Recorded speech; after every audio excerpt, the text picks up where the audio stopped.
नमस्कार बंधुरा आमार चैनेले आपनादेर सबाइके स्वागत। आज आमी आपनादेर साथे शेयर करब थोर चिंगड़ी रेसिपि। थोर चिंगड़ी बानानोर जोन्नो एखाने नियेछि दुटो छोटो थोर। थोर दुटोके प्रथमे केटे निচ্ছি।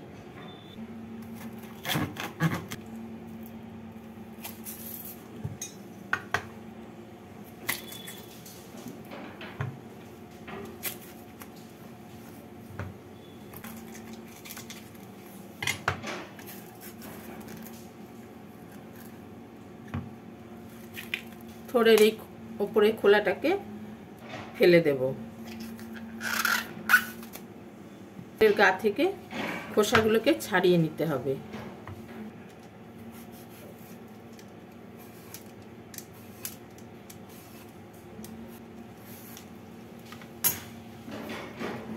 উপরে খোসাটাকে এইভাবে ছাড়িয়ে নিলাম। আমি এখানে ছুরি দিয়ে থোরটা কাটছি, আপনারা বটি দিয়েও কেটে নিতে পারেন।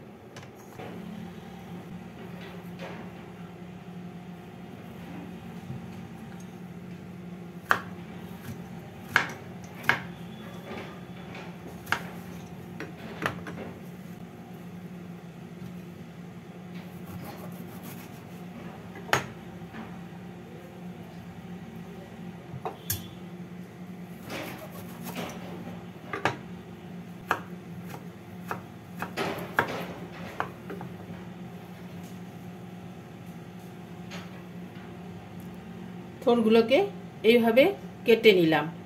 এবার থোরগুলোকে জলের মধ্যে 5 মিনিট ভিজিয়ে রেখে ভালো করে ধুয়ে নেব। এবার এই থোরের মধ্যে অল্প নুন আর অল্প হলুদ দিয়ে মাখিয়ে 5 মিনিট রেখে দেব। থোরের মধ্যে নুন দিয়ে মাখিয়ে রেখে দিলে থোরটা নরম হয়ে যাবে।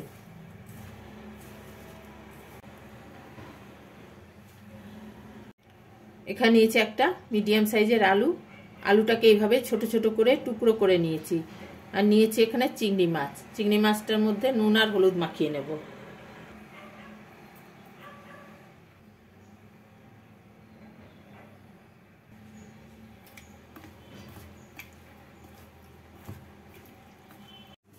গ্যাসে কড়াই বসিয়ে কড়াইতে দিয়ে দেব অল্প সরষের তেল। তেলটাকে ভালো করে গরম করে নিয়ে মাছগুলোকে ভেজে তুলে নেব।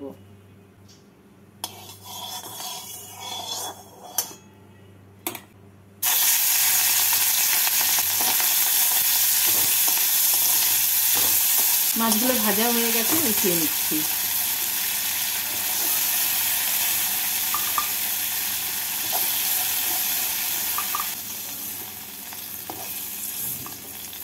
মাছ ভেজে তুলে নেওয়ার পর কড়াইতে যে তেল আছে সেই তেলের মধ্যে আমি দিয়ে দিচ্ছি পরিমাণ মতো সরষের তেল।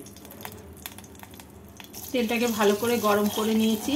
এবার এর মধ্যে দিয়ে দেব ফোড়ন, দুটো শুকনো লঙ্কা, দুটো তেজপাতা আর অল্প মেথি। ফোড়নটা হয়ে গেছে। এবারে এর মধ্যে দিয়ে দেব কেটে রাখা আলু। আলুগুলোকে দিয়ে আলুগুলোকে লাল করে ভেজে নেব।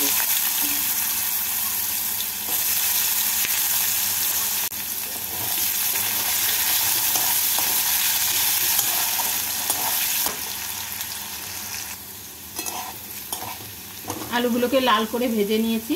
এবারে এর মধ্যে দিয়ে দেব স্বাদ মতো নুন, হলুদ, জিরে গুঁড়ো, 1 টিস্পুন আদা আর কাঁচা লঙ্কা বাটা। অল্প জল দিয়ে আলুর সাথে মশলাগুলোকে ভাজা ভাজা করে নেব।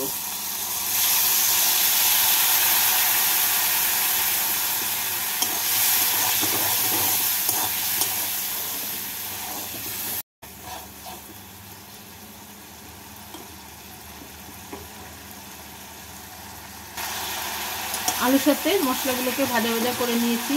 এবার এর মধ্যে দিয়ে দিচ্ছি 1 টিস্পুন চিনি। চিনি দিয়ে ভালো করে মিশিয়ে নেব।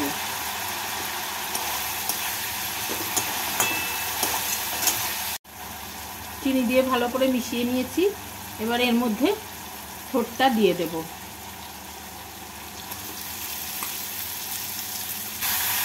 থোর দিয়ে আলুর সাথে ভালো করে মিশিয়ে নিয়ে এবার গ্যাসটাকে মিডিয়াম ফ্লেমে রেখে 5 মিনিটের জন্য ঢাকা দিয়ে রেখে দেব।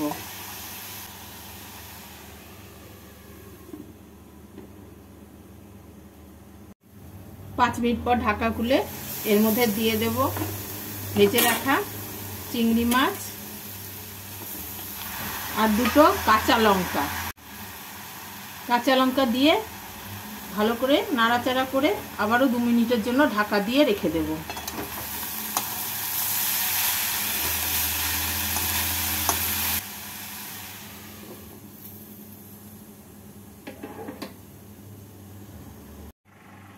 এবার ঢাকা খুলে এর মধ্যে দিয়ে দেব 1 টিস্পুন গোবিন্দভোগ চালের গুঁড়ো, যেটাকে আমি জলে মিশিয়ে নিয়েছি।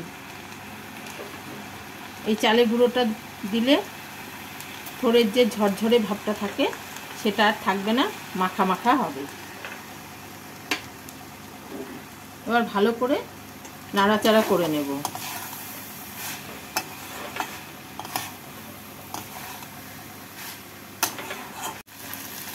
রান্নাটা হয়ে গেছে, এবার নামিয়ে নেব। চালের গুঁড়োটা দেওয়ার জন্য এই রান্নাটা একটু মাখা মাখা হলো।